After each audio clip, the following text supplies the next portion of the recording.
মান কচু একটু গলা চুলকায়, কিন্তু সব কচু গলায় চুলকায় না। নুন হলুদটা মাখিয়ে নিলাম, এতে তেল দিলাম, সাদা জিরে ফোড়ন দিলাম, তেজপাতা দিলাম, ওটা দিয়ে আমি ঢাকা দেবো।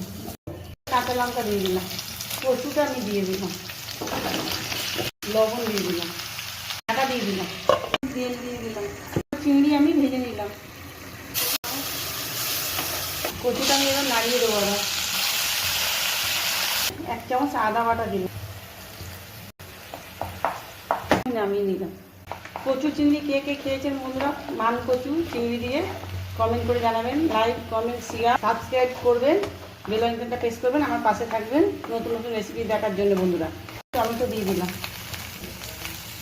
জিরে গুঁড়ো, লঙ্কা গুঁড়ো দিলাম, হলুদ গুঁড়ো দিলাম, জল আমি অ্যাড করলাম। কচুতে গরম জল দেওয়ার চেষ্টা করবেন, কচুতে ঠান্ডা জল দেয় না। দিয়ে দিলাম, দেখুন আমি জল ঢেলে দিয়েছি, গরম জল, ভাজা চিংড়ি মাছ। 10 মিনিট ফুটিয়ে আমি নামিয়ে দেবো।